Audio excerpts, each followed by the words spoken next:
कांग्रेस भिवंडी शहर जिला अध्यक्ष एडवोकेट रशीद ताहिर मोमिन के नेतृत्व में व उनके प्रमुख उपस्थिति में भिवंडी महानगर पालिका द्वारा बढ़ाए गए घर पट्टी नल पट्टी के विरोध में कांग्रेस के कार्यकर्ताओं ने भिवंडी महानगर पालिका मुख्यालय के गेट के सामने विरोध प्रदर्शन किया और महानगर पालिका द्वारा बढ़ाए गए घर पट्टी नल पट्टी को तुरंत स्थगित करने की मांग की।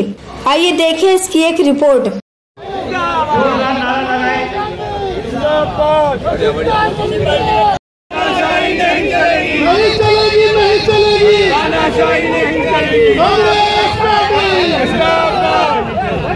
एप्रिल 2025 पासून एक नवीन टॅक्स ये लोकांनी घरपट्टीमध्ये लावून दिलेले आहेत। ते मल लाभकर हे रेसिडेंटसाठी 15% आणि कमर्शियलसाठी इंडस्ट्रियलसाठी 25 से 30% पर्यंत लावले होते।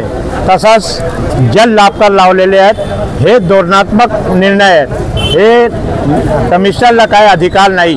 2013 साली जेव्हा बॉडी अस्तित्वात होती त्यावेळी एक ठराव घेतले होते की हे टॅक्स आम्ही लावणार नाही जोपर्यंत हे कमिशन नाही होत आहे।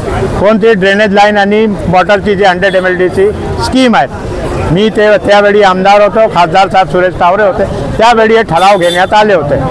परत हे लोकांनी जे आहे मागच्या कमिशनर जे आहेत 11 फरवरीला हे ठराव घेतले की नवीन हे टॅक्स लावायचे।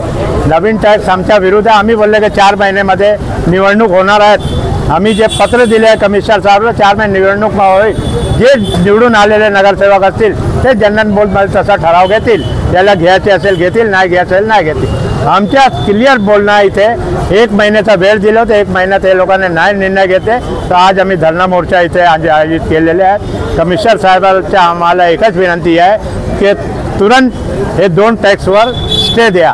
गावात जे आहेत सुविधा मिळण्यासाठी आपण बघत आहे, जिथे रोड वाईडनिंग होत आहे मलबा उचलत नाही हे लोक। ठाणा रोडची 10,000 विद्यार्थी त्या रोडवरून पास होत आहे। आजपर्यंत ते रोडवर काय काम होत नाही। तुम्ही इथे टाळा मारलेला आहे, नक्की तुमचा रोज कशावर?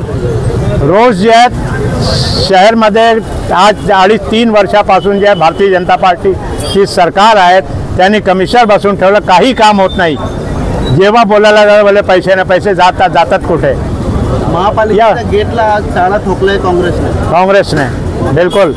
आणि जोपर्यंत आम्हाला आमच्या समाधान होणार नाही हे ताला आम्ही उघडणार नाही। हां, इमिजिएट स्टे करा। कमिशनर साहेबाचा माणूस आता आला होता कोणी, त्यांनी मला आता इथे सांगितले सर्वांसमोर की एक मीटिंगमध्ये आहे, ते मीटिंग संपल्यावर आपल्याला बोलवतो। मी बोलले आमच्या मागणी जी आहेत आपण स्पष्ट आपल्याला सांगितले, त्यावर तयारी असेल तर बोलवा। आणि 5 लोक आम्ही जाणार नाही, जाणार तर 25 लोक जाणार आहे।